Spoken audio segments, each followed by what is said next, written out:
Hi, everyone. Happy Valentine's Day and happy Friday. This is Nalo's Thrift Talk, and I'm Lola. And I'm Nay. And this week, I think we have a great topic. Happy Valentine's Day and happy Friday. This is Nalo's Thrift Talk, and I'm Lola. And I'm Nay. Second. I'll fix it. And this week, I think we have a great topic. Happy Valentine's Day and happy Friday. This is Nalo's. Sorry, that was me again. Did it again. It is so awkward hearing yourself talk. So what I end up doing is, I thought I closed all my windows before, but I had the StreamYard window open another window. So I apologize. That's okay. So we are talking about Poshmark today, all about different ways that we have discovered to use the app and different features within the app itself that we think might be lesser known. And then also a couple of features that we don't like and how we work around the less than perfect parts of Poshmark when we're selling on Poshmark. So that is our topic for today. And next week, we're really excited. We have a special guest. Nate, do you want to introduce? Yes, sure. So his name is Anthony Scroggins. He's also known as Froggy Flips on YouTube, and he has an amazing YouTube channel. He does what we do, but he also flips a lot of different things. He thrifts a lot of different things, and he's actually got kind of a niche of kind of some unexpected items that you wouldn't necessarily think would sell so well, but you wouldn't think of them as bolos, but he does great with them. So he's going to talk a little bit about that. And as an added bonus, he has a job, a day job that he's going to share some special information with us about that. And also hopefully talking a little bit about balancing your life and how you can add a part-time job and with flipping and selling and kind of making your time your own in that way. So exactly. So we're really excited to have him. He's going to be an excellent guest. And if you're not subscribed to his YouTube channel, check him out at Froggy Flips on YouTube. Subscribe, watch his videos, maybe before next week, watch some of his videos so that you get an idea of what he does. Yeah. We are super excited. And we'll have the link to his channel in our notes. And as usual, Nadine, what are you wearing? I knew when I logged in that you were going to have like a super cute Valentine's outfit, and I was really jealous, and I was not disappointed. Well, yeah. So I actually had a green sweater on, and then it hit me. I'm like, oh, it's Valentine's Day. I guess I should wear red. So I have this shirt underneath. It's just a shell top, but it's just loft, and it's this cute little strawberry print top, and I wear this a lot in the summer, but today I'm wearing it underneath this big, bulky, cozy sweater because it's freezing here. And this sweater is just And Away, a New Day Target brand. Oh. So it's just like an acrylic chunky sweater that I paid like a couple dollars for at the thrift store. I think I might have actually gotten it at the bins. So, That's always a good yeah. So, so nothing. And I think I paid like $2.99 for my strawberry shirt. And then I've shown these before, but these are, of course, I had to wear them for Valentine's Day. These are 80s big heart earrings. I think they're actually repro 80s. They're not original, but they're like 80s style. And I have my heart pendant that I showed that I got on shopgoodwill.com, which is actual real diamonds and sterling. So that's a good find. Yes. And today I'm wearing one of my many bins scarves. This one's actually Vera Newman, so it's more of a sought after designer, not still Vera Newman, unless they're like Gucci, you don't go for a ton, but she has very cute whimsical prints. Yes. And then this is a blazer that I have been debating whether or not to sell it or to keep it for a while. It's Stephen Allen, which is a brand I really like. It's very nice and cozy. It's like flannel. It looks really warm. Yeah. So I decided I would finally wear it today and make my decision once and for all. It fits okay, but it doesn't totally button in the front, so it may just be a little too small for me. I might pass it along. But for today, always can have the fun of wearing something, and then that's the joy of reselling. Exactly. Yeah, it's nice. It's warm and cozy, but it does look a little more polished. So really, it's adorable. And have our next segment. thrifted home decor. I actually do have a Valentine's Day related. Oh, okay. So you do and I don't. So that's excellent. So I'm on my game this time. Okay, so I made these a couple years ago, and I was with you, I think, when I bought pretty much everything here. So I made. oh, I remember. Yes, I do remember that. Like decorations for. I just hung them from our front door with tape, so they dangle down. Super cute. There's actually even more of them. You are so crafty. This was a Sparrow, which is an Anthropology brand, Sparrow sweater that I cut from the front and the back and just sewed it together and stuffed it with batting. And then I added these buttons that are vintage I got in a huge lot I bought on eBay years ago, and I've barely made a dent in them. Wow. So, like, some of them are real mother of pearl. That is a great upcycling tip, though. And then the ribbon I bought new, and then I just strung it with yarn that you gave me. Awesome. And I just wanted to, because I always have to teach knitting terms. So, okay, so this motif here is a traditional Nordic motif. So it's not technically Fair Isle, but if you were listing it for sellers, they probably don't care exactly the difference. Fair Isle. Yeah. I would say Fair Isle because that's what people know, but this is a Nordic motif. And this is the back of it. And on this sweater, it actually was intentionally done so that part of the stripes were the front and part of the stripes were like the reverse. Oh, okay. And I thought that was a really, really cool detail. So I used it when I was cool. Yeah. Yeah. So that's part of what we like to talk about too, is upcycling things, from the thrift store. Maybe the sweater that you got had holes in it, or it was worn, or that was exactly what happened with this. It was from the bins. It had some huge holes in it. There was no way I was going to sell it like that. So I just cut it up, turned it into something new. Great tip. And we have Jason in the chat. And I see Angelique says someone is thrifting. Yes, you are. Very crafty, and I love getting to share that side of my thrifty, crafty self here. So yes, you do very well with that. And mine is from the bins as well. It's, of course, everyone that knows me knows that I am a giraffe freak. I love giraffes for some reason.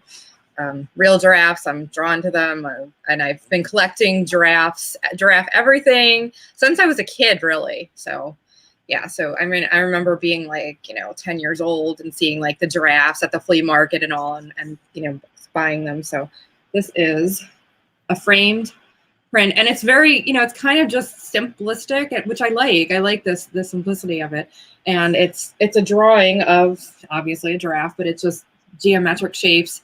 And the frame has some dents and stuff, but the great thing about a black frame like this, I mean, I could reframe it, but the great thing about a black frame with this is you can just take some Sharpie and just touch it up, and or acrylic paint or something. Or acrylic paint, anything. Yeah, it's really easy to touch up. So that is my find, and that was sitting there on top of the bins, just calling my name. So I can't believe you found that at the bins, because I know if you'd seen it at the regular Goodwill, you'd have still bought it. So. Oh, I still would have. I would have paid, but I paid, 99 cents a pound for it. So perfect. Yeah.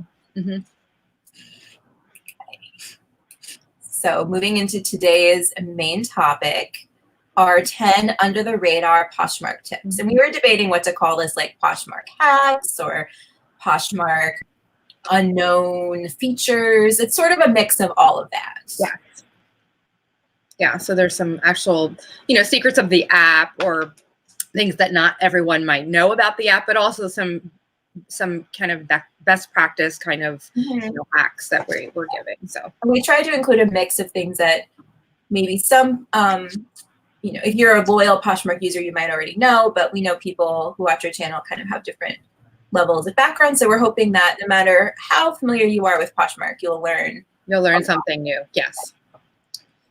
So our first tip, Nadine, I'm going to let you take this one. Yes. So this one is find other poshers in your city. So there is a way to do this. You can click on Discover People, and you can click My City and then follow others.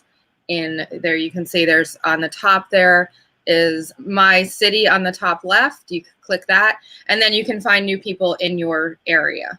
So discover people is great to use, and we'll talk about another one in our next tip.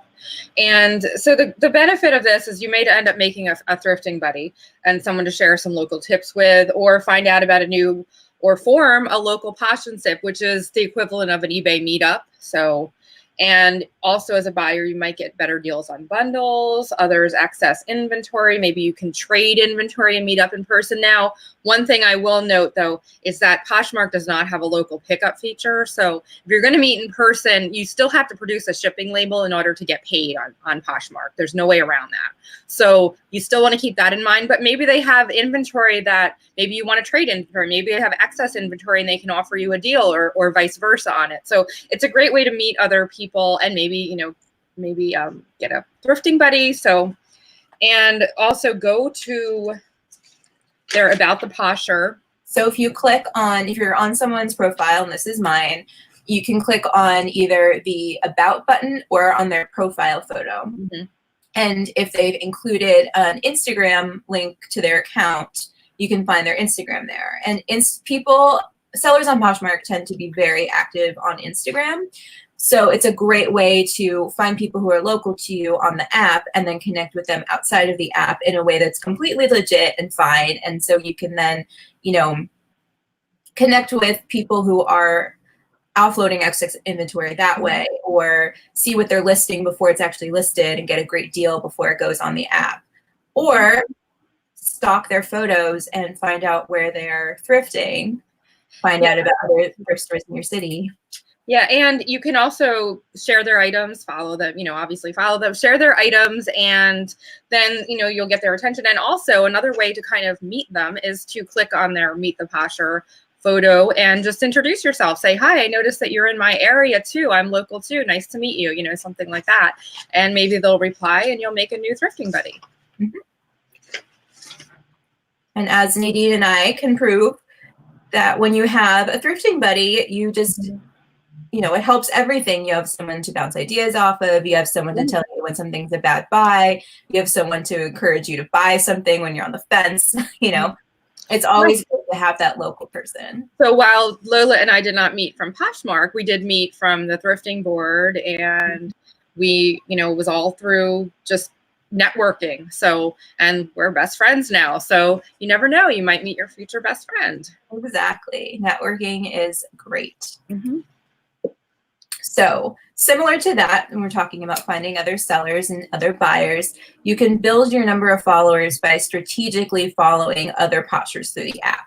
So this is sort of a similar tip, but you can go also to discover people. And if you go to new people, you find people who just signed up. A really good tip that a lot of people rely on and do this, every day, even a few times a day to build their following, is to go to new people and then follow the people who are following those people, because those are active sellers usually. So you want to follow both the new people and the people who are following the new people, if that makes sense. Yeah. So follow their followers too. Yeah. Because a lot of those people have recently been on Poshmark, and they're likely to be seasoned poshers with participate and share often, and maybe potential buyers too. Exactly. And another great thing to do is to look at, instead of just new people, is new closets, because the new people are people who just signed up for the app. So they may or may not really know what's going on. They might be a little bit skeptical. They're not ready to buy their first item, or not. I mean, they might be, but you don't know that for sure. People who have just started their closet means they've just listed their first item. Mm-hmm. So that means that now they're all in. They're definitely interested in selling. They're definitely using the app. They may have already made a purchase or two. So you know that they're really active and engaged on Poshmark. And that's a great way to find new active sellers. Absolutely. And it is also rumored that the algorithm favors you following new poshers and commenting on, I'm an ambassador. So I'll say, hi, I'm a Poshmark ambassador. Welcome to Poshmark. If you need any help, contact me. So that's that's another thing that you should be doing, not only because it's a friendly, nice community thing to do, but also because supposedly it does favor the algorithm. So right, but do so judiciously too, because for some reason Poshmark will sometimes give you like already active users as new users, and I know some people complain like, oh, someone commented welcome to Poshmark when I've been selling for 2 years. So like you see a new person and it doesn't seem right, just definitely look through who you're, don't just click them. Right, don't spam people, do it with a little bit of thought.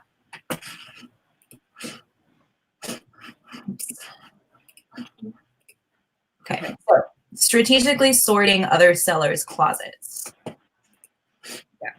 So this is, yes, to sort other poshers' closets by, you can sort them by brand. That's Lola's closet. You see the little filter thing, and there you can check brands, you can check sizes, you can check. And the good thing about this as a buyer, it's easy to break down the brands that the closet has to offer. But as a seller, you'll also find big successful closets, and you can look at the brands that they are selling and get an idea of how to better source your own closet.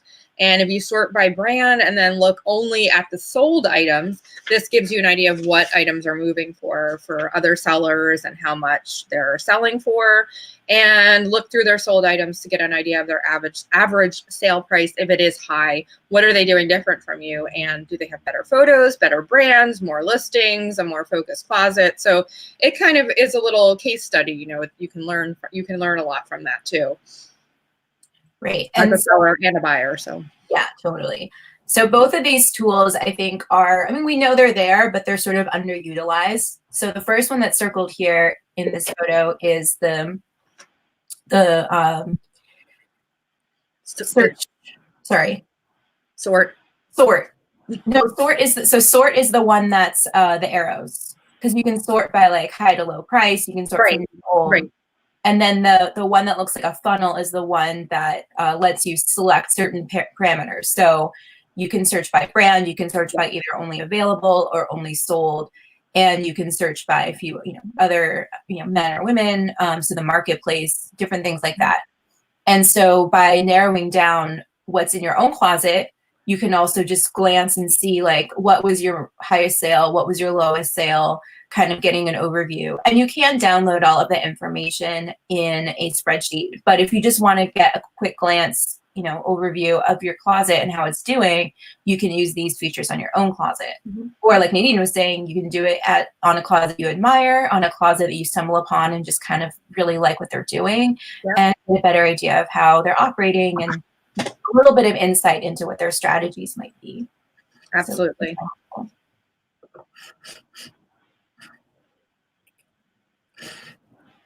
okay, so this might seem like a no-brainer, but you might not realize what there is to offer here. So follow Poshmark and other sellers on Instagram. So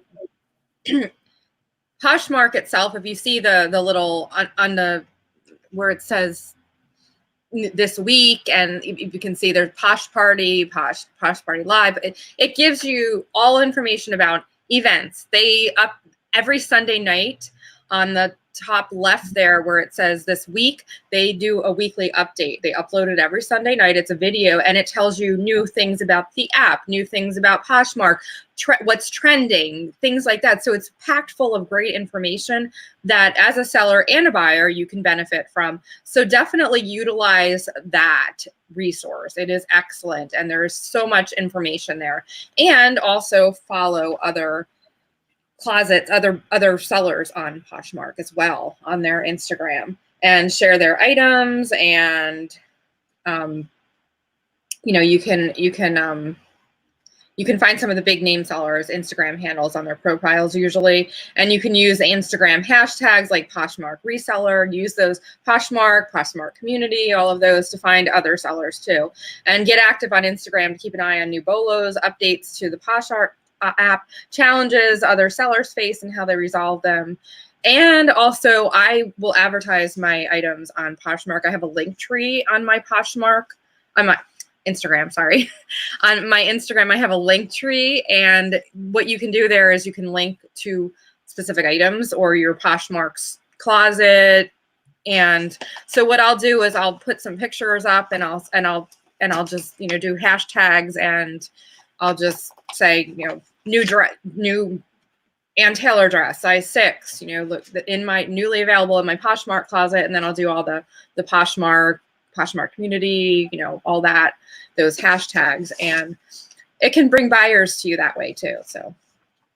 Yeah. So I love that, especially on Instagram stories, a lot of the Instagram Poshmark sellers are, you know, really active on Instagram, will be very candid, very open and honest about what they are dealing with, what they did well. You know, it's not just like, oh, I bought this at a thrift store for $3 and I'm selling it for $100.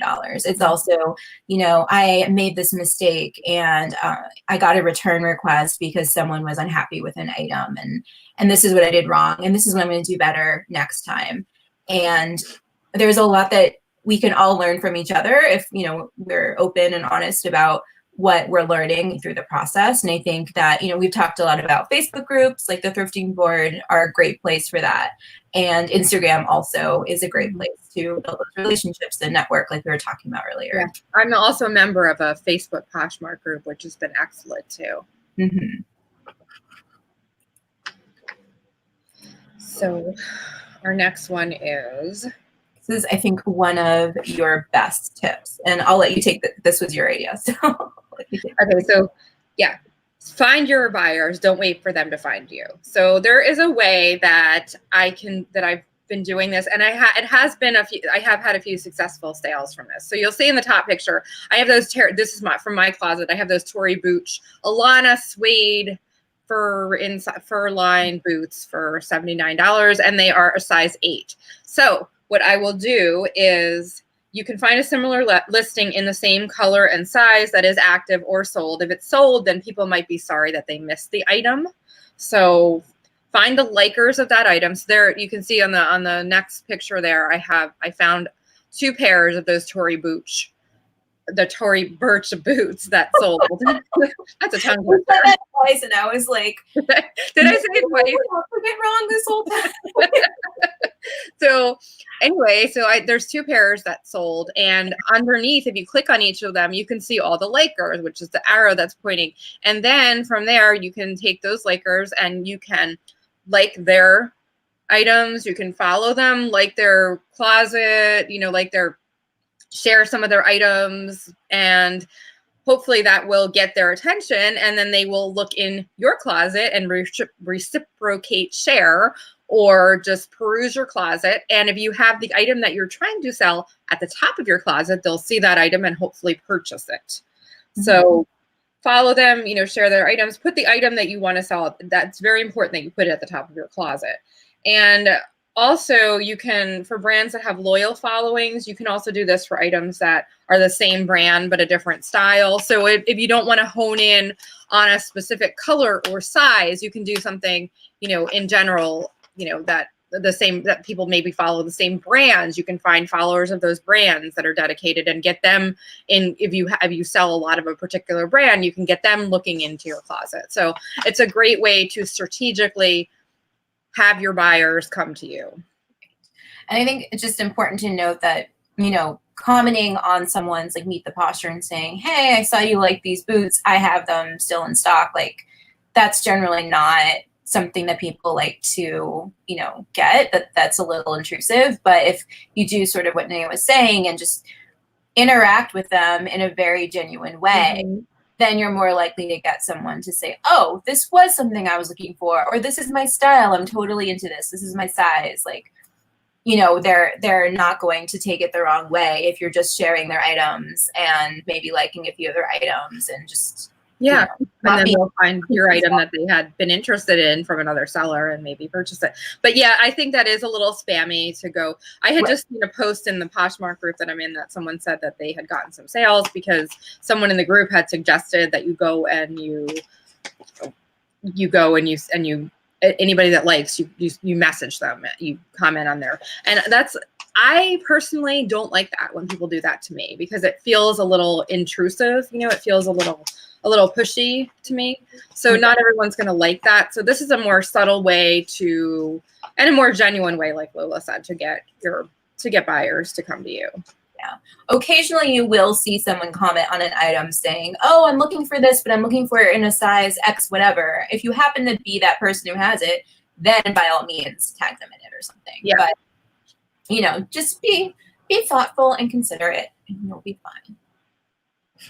Yeah, so, and I actually did sell, forget what, I think it was my Chloe purse when I had that, or I'm not my Chloe, my Celine purse. When I had that, I did do that. I found a bunch of likers of similar Celine purses, and I followed them and shared, and my purse sold soon after that. So, and it sold to someone who is sort of like a very avid collector of the brand too, right? Exactly, yeah. Also, So, one way you can find those people who are brand Mhm. loyal and definitely Yes. looking for those pieces. Mhm. So our next tip is to not just share your items, but to periodically go through, hit edit, and then relist them, so that this is the equivalent on eBay of ending an item and starting, you know, listing it new. So it sort of resets everything. It makes it in the Poshmark algorithm like it's a new item. There's a little bit of debate over how useful this is, but I think it's pretty much established now that it does do something to boost your items slightly better than just sharing them, which you definitely want to be sharing them at least, because if someone's searching, when the search results come up, the most recently shared items are the ones that come up first. yeah. Also, there is a section, like I'm looking at my Poshmark right now, and it says Fendi, new listings available now, and then it has new Fendi listings. So it does, the app will feature on people's feed, they will feature new listings of a certain brand, and they might then feature yours. Right. I'm not sure if, I think Poshmark might know enough to not relist it in new listings if you do the edit and list, but I'm actually not sure. We might want to do a test on that, or if anyone knows. Yeah. Sure, leave us a comment.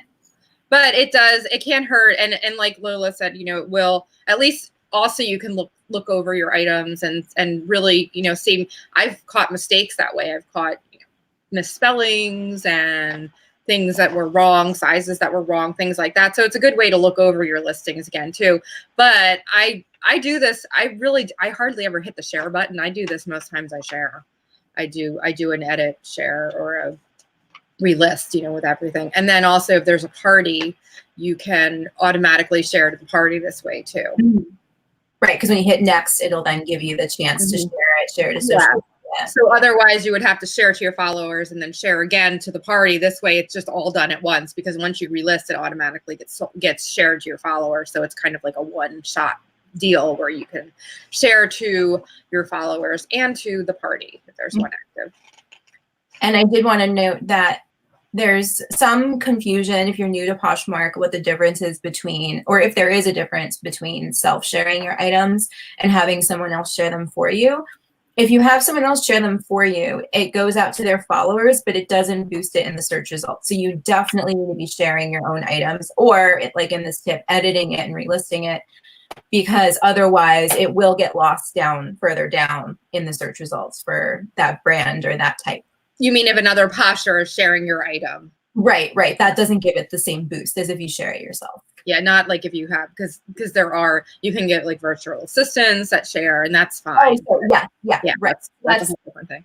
That's different, right? But so in the Poshmark app, you'll see like on your Posh stats, it'll say like self shares. Those are the shares you want that you, or you know, maybe a virtual assistant, but on your account, you're sharing your items, as opposed to like Nay going onto my profile and sharing my items. One of your right. Yes.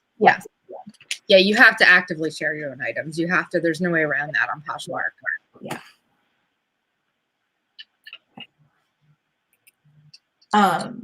Okay, I think you can take this one, Lola, because this was something that you found, and it kind of blew my mind when you found this out. I was like, no. Yeah. So for a while, I had thought that a workaround for direct messaging people on Poshmark was to comment on bundles, because as you might know, and a lot of buyers and sellers are frustrated about this on Poshmark, unlike pretty much every other app out there, you can't directly message a seller or a buyer in a way that's private. You have to basically make a public comment. So if there's an issue with your order, if you want to let them know that, you know, you're running a little bit late, like you pretty much are going to put it somewhere where anybody else can read that. And you don't always want things like, you know, like that to be out in the public. So one thing that people have been doing is making a bundle and then commenting on the bundle, because those are a lot less public, but you can see anybody else's bundles if you know where to look. Mm-hmm. Yeah. So anything that you don't want to make public, don't say in a bundle comment. So I'm trying to. So we have some screenshots. So this is, if you're looking to find other people's bundles or your own, this is what you want to do.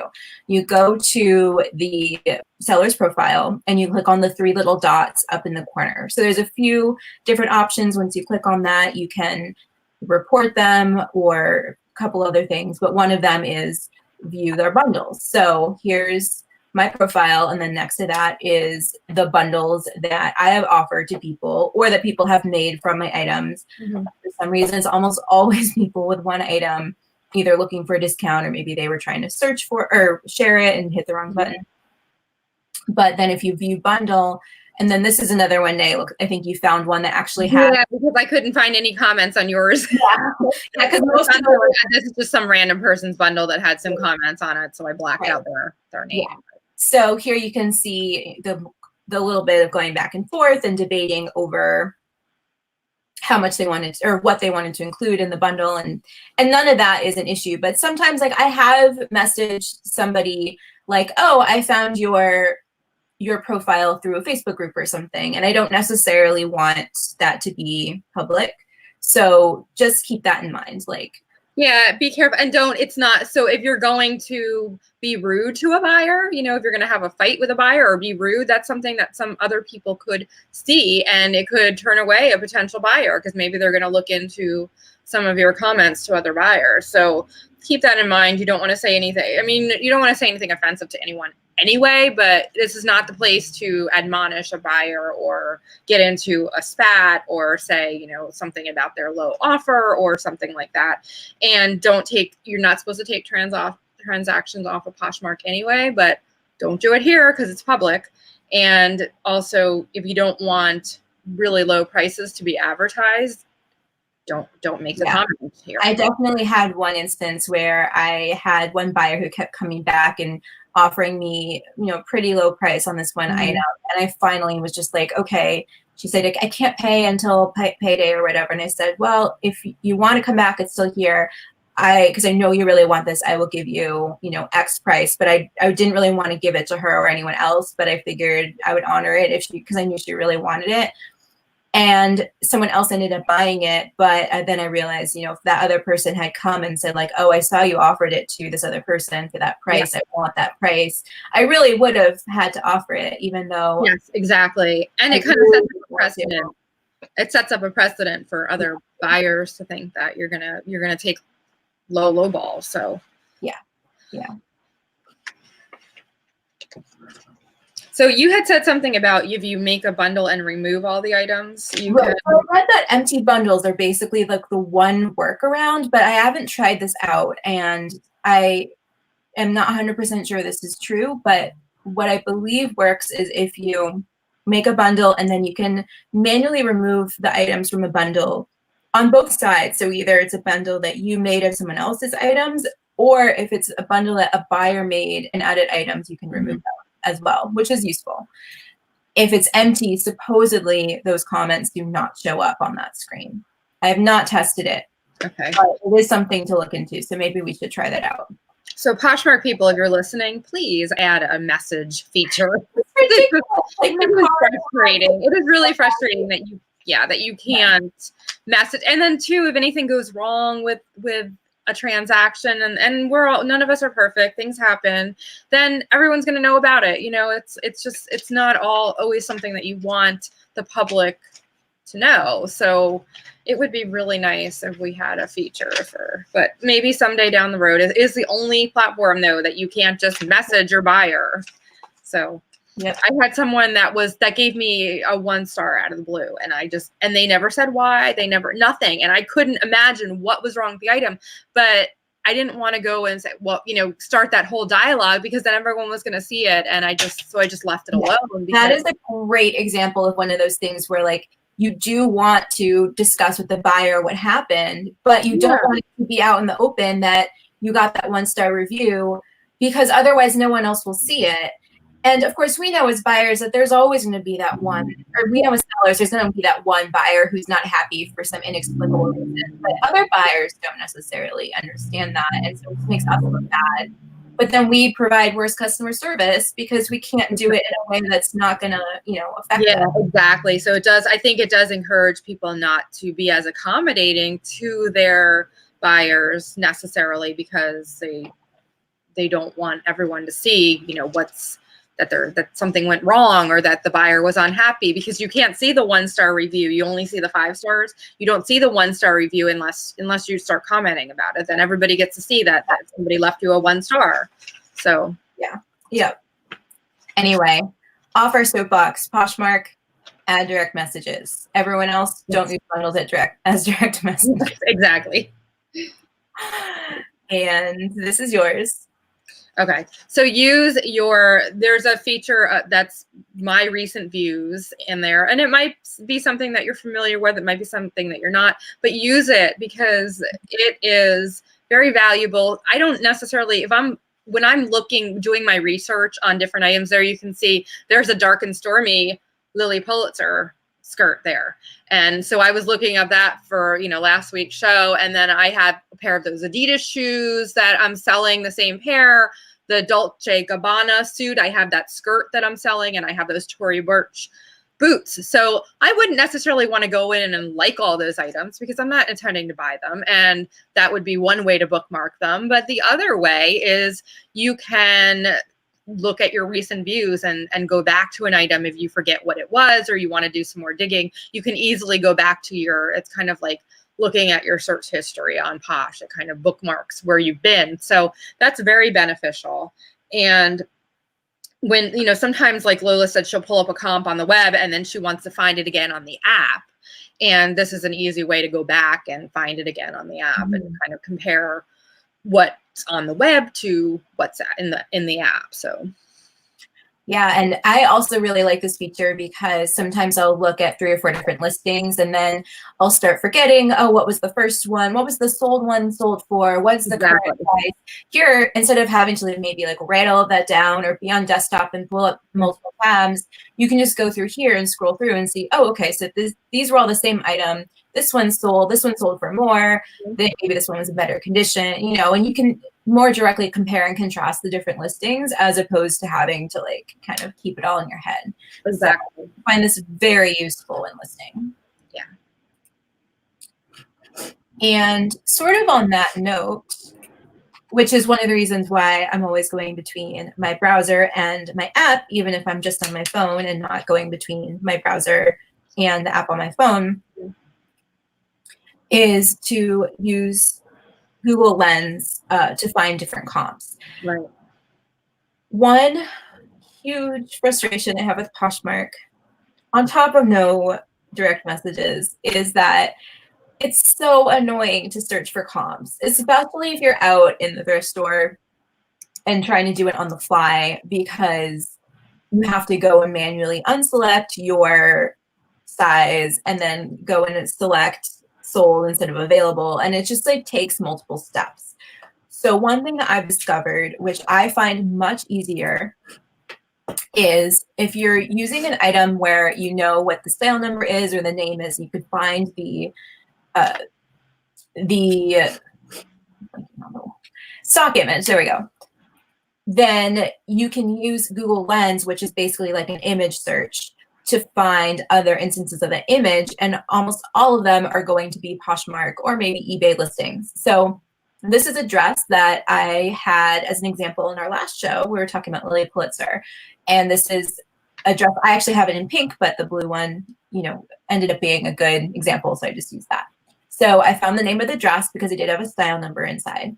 And then I found the image and I searched the image, and immediately here, the top 2 results were a Poshmark sale that was out of stock, which means it's sold, and a Poshmark sale that is in stock, which means it's currently listed. And so immediately I had 2 comps. I could see a current price, which is helpful, especially on Poshmark, because it gives you a place to start knowing that you're going to drop, offer to liker, adjust the price over time. And then it also, obviously the sale price to contrast that and see, okay, this is what it sold for. And the comps on this dress were higher than I was expecting. So, it was really nice to go through and see that right off the bat, and I didn't have to go and search through the app for comps. So yeah, that's a great tip. So yeah, and a lot of people might not even know that that's an available feature. Right. So. And, it's not the easiest thing to do if you don't have that stock image, because the stock image is the exact photo, but Google is smart enough to pull up similar. So it was able to pull up some non-stock images of the same dress. It knows that they're visually similar. So you could even use your own photos potentially. Yep, exactly. Yeah. Or search from your own listing to find comps that way. And finally, our 10th tip on the subject of photos is to not use the Poshmark app to edit your photos. And Nadine, I know you were the one who first introduced me to some of these apps, so I think you should take this. Well, here's the thing. As a graphic designer, it really irritates. It kind of gets under my skin that Poshmark is so basic. The filters that it offers, I think, were made for a time when people were selling from their own closet, and things were the filters on Instagram were the really big thing. And I think that it's kind of an archaic thing. Don't use filters because they distort your image. They distort what you're selling. They change the color. They change the lighting. They change the look of it, and it is not a good idea to use them. So I don't know why the filters are available, but they have the filters, but you can't flip a photo, which drives me crazy because my camera on my phone often will flip photos. Like it takes photos upside down and I have to go in ahead of time to a different app, and I've got to rotate them, and it is such a pain. So that's one of my biggest complaints, but they're way behind other apps. So don't try to do anything in Poshmark. Don't use the filters. And beyond that, you really can't do anything anyway. They don't even have like a brightness and contrast or anything. So yeah, so eBay just started to use their tool now and I just used it last night for the first time on the app. It's available now to remove your backgrounds and write in eBay. And it actually works great. I was actually very impressed with it. And I'm picky when it comes to photo apps. And so and Tradesy is one, I think it may have been the first one to do this, where it's actually completely automatic. You can upload a photo, and if it has, clear, plain background, it will, without you doing anything, remove it and make it just plain white, and it looks so nice.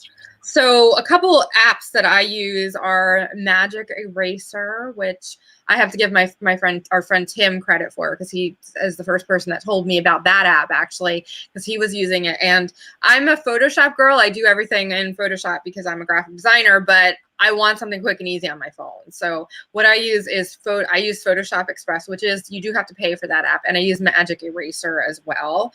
And so what you can do is get better lighting. You can, if you don't take, you should take in the best light you can. But if your pictures are a little too dark or a little too light, you can adjust the contrast, the brightness, and make sure that your color is accurate so that you don't have a case opened against you. And you can also use an app to remove the background or add a subtle background in, like Lola did here.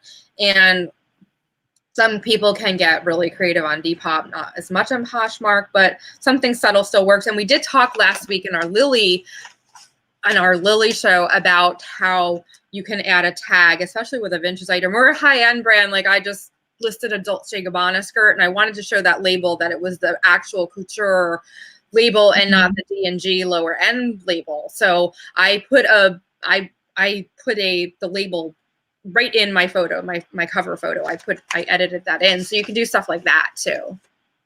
Yeah. So I was getting really creative with this. So the app that I downloaded, and it's not cheap. You have to pay for it either yearly or monthly, but it's called Bazaart, Bazaart. Okay.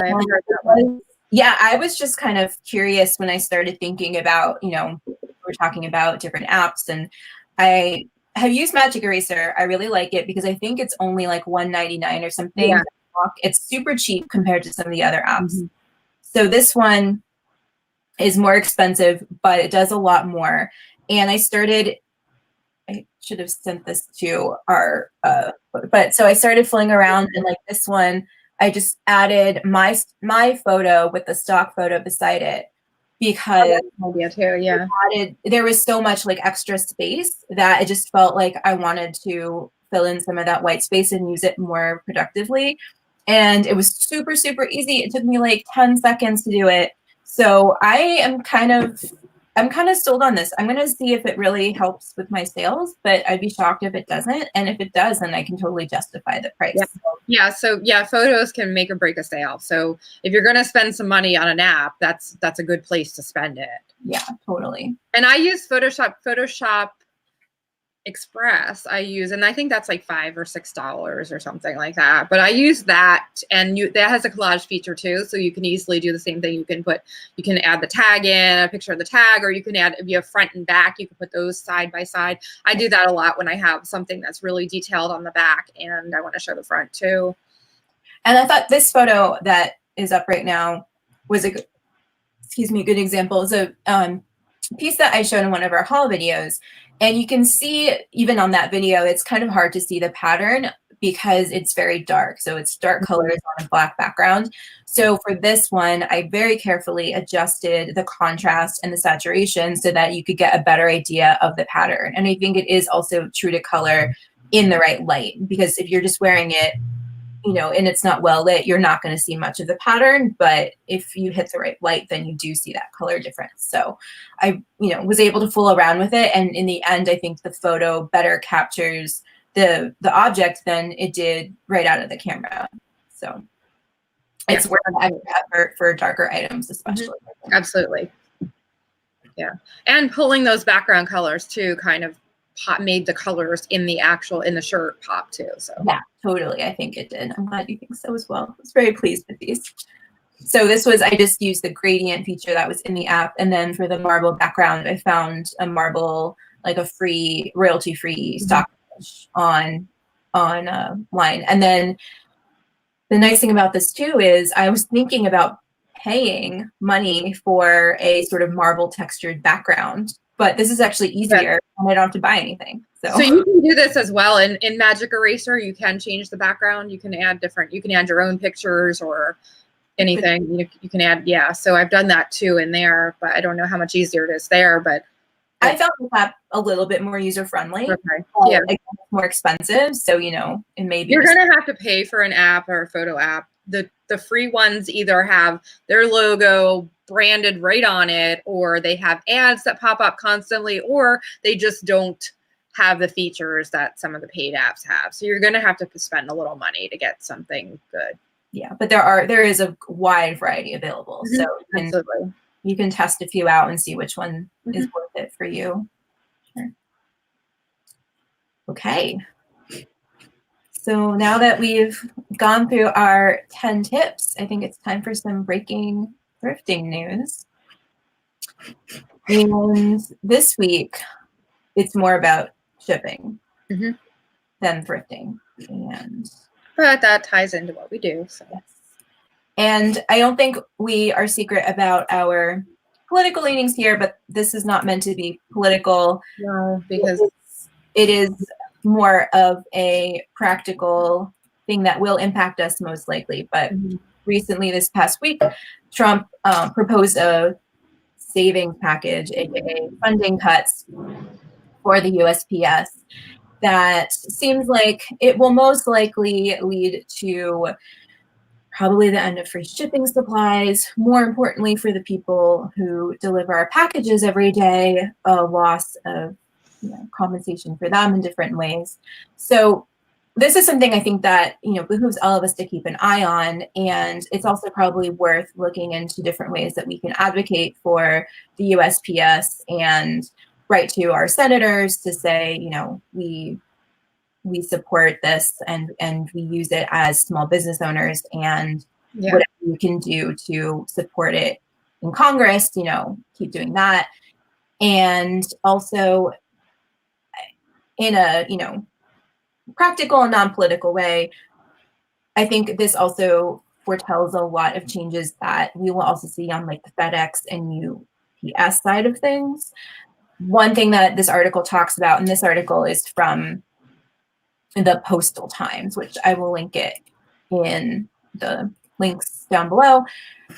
It mentions that there will probably be some changes in policy in terms of who can access mailboxes. So, technically right now only USPS deliveries are allowed in mailboxes because they're technically property of the Postal Service, I think. But that will probably change. So like FedEx could leave stuff in your post office, or sorry, your mailbox. And, who knows what those kind of policies will do for the overall, sorry, my cat's here, the overall landscape of who's delivering packages and for how much money. So yeah, so we'll keep an eye on this. I mean, it's early to see exactly how this will play out.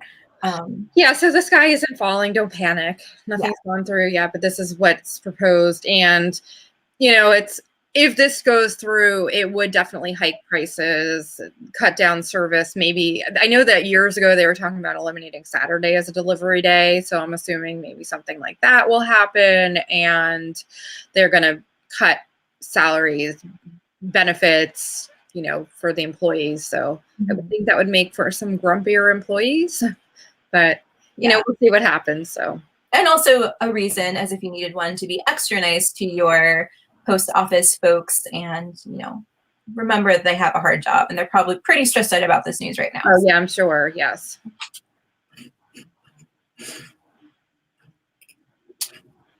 And lastly,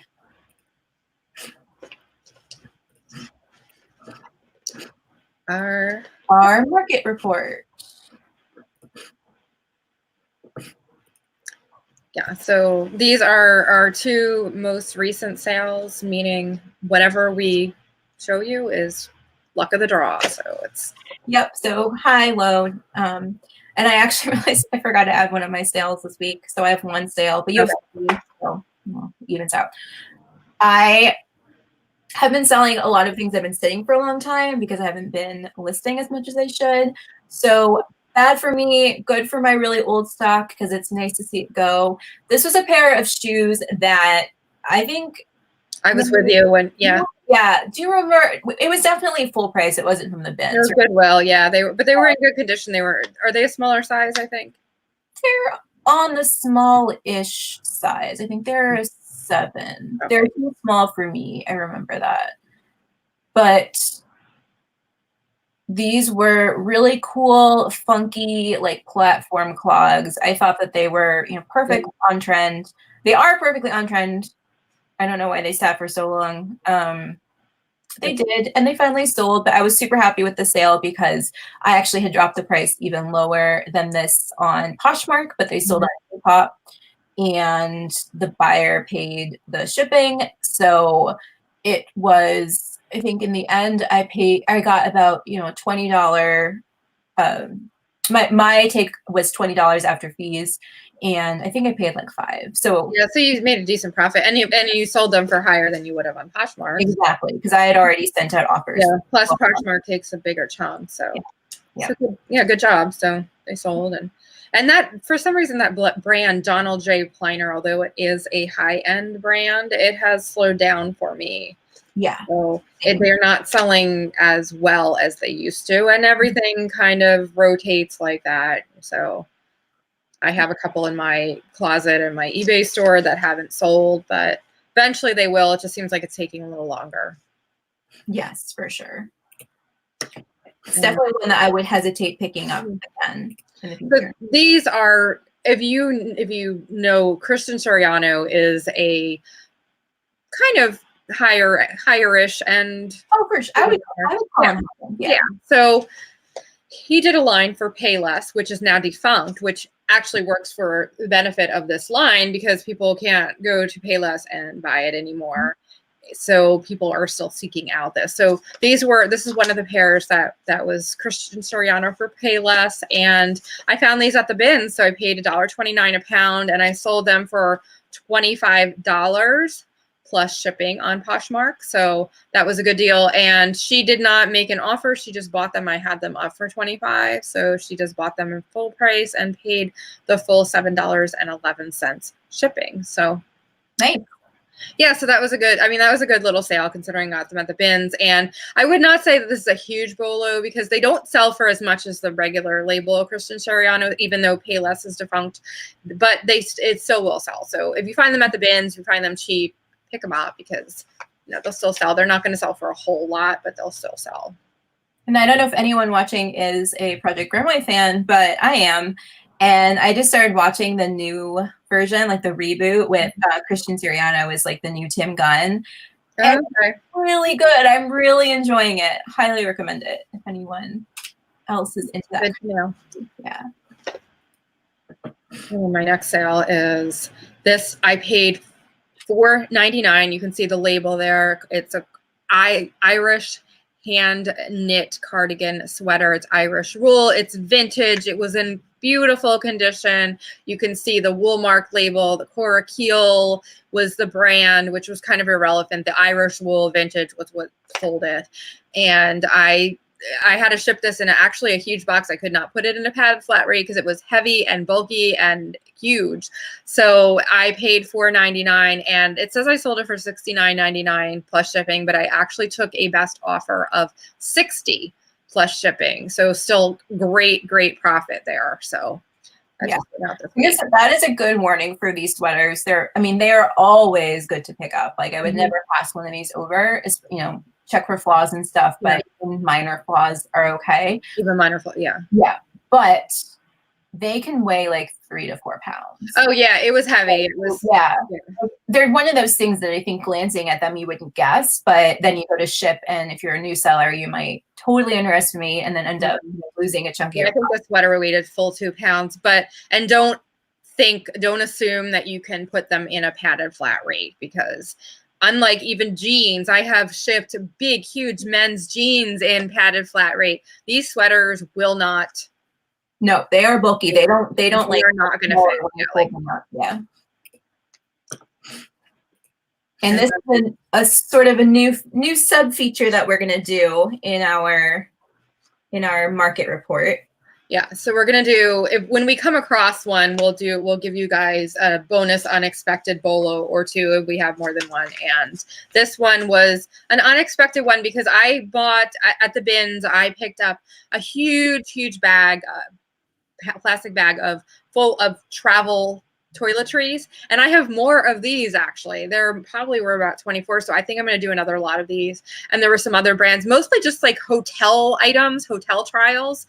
That's it. But this sold, I lotted up 12 of them, 6 shampoos and 6 conditioners, and within 2 days the lot sold for $29.99 plus shipping, and I shipped it in a padded flat rate, and I paid 99 cents a pound. So I paid probably about $1 and sold it for $29.99 plus shipping. So that was a really good bolo. So if you find those travel trial sizes, especially at the bins where you're not paying as much for them, definitely pick them up. And I think I had heard too in hotels, they're starting to, instead of offering the trial sizes, they're starting to do, because it's probably more economical and more eco-friendly, they are starting to do the big dispensers instead. They're filling big dispensers in the shower and whatnot instead of offering the trial size items. So that might be another reason that people are going to be buying these more.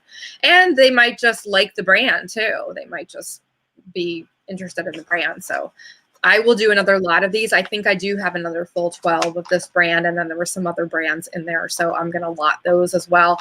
And if you have the trial size items, definitely do lots because they'll sell more in lots. So that's a really great tip. I think another thing that might be worth picking up is if you see the bags full of like Sephora, they call them deluxe sample sizes, so they're more than just the tiny little one-time use. But people who are looking at really expensive skincare brands, sometimes you don't know for sure it's going to work for you. You might be allergic to it. So you want to check out those trial sizes that give you, a week's worth or even a couple of weeks worth. So I also picked up another bag that had a lot of nail polish in it, which I'll use, but some of it was like half used, so I'm not going to resell that. But it had cosmetics that were brand new in it as well, and make sure they're brand new. You cannot resell used cosmetics. So I think there was like one lipstick in there that looked like it might have been used, so I tossed that. But everything else is brand new, and there were a couple gems in the bag. There was a half bottle of Bulgari perfume in there. So that was one that I'll probably sell for about half the bottle. Looks like it's about $20. So definitely there's some gems in those bags, even if you're not finding them at the bins. If you're finding them at a regular thrift store, look through and see what you can find in there, because a lot of them, even if some of it is junk, one item might make up for the whole bag. Absolutely. And it's always a fun little treasure hunt too. Oh, yeah. A little gamble for like $2. Absolutely. Okay, so that's it for this week. We do, as always, have a question for you guys. And this week we would love to know about your Poshmark strategy. So if there's anything that we talked about tips-wise, if there's something that we didn't talk about that you do as a regular habit for your Poshmark closet, leave us a comment down below, or you can tag us on Instagram, as we were talking about, connecting with fellow sellers on Instagram, and let us know on Instagram, message us, or email us. And we have contact information. So we're obviously on Poshmark, on Depop, eBay, and Instagram, and you can email us at nalothrifts@gmail.com. Yes. And subscribe too. We're trying to grow our channel. So if you're watching and you did not subscribe, please subscribe. And yeah, and once again, next week, Flipping the Unexpected with Froggy Flips. Special guest Anthony Scroggins, who has the YouTube channel Froggy Flips. Definitely subscribe to his channel. Check it out. And we will be doing this at a special time due to our guest schedule next week. It will be at 3 p.m. Eastern or 12 p.m. Pacific time. So that's going to be Friday the 21st. So definitely mark your calendars for that. You won't want to miss it. Absolutely. I can't wait. See you guys again next week. And until then, happy Valentine's Day and happy weekend. And I hope you guys all have some great sales, get some listing done, and we'll see you then. Yes. Thank you very much for tuning in, everyone. Have a great week and happy Valentine's Day. Bye. Bye.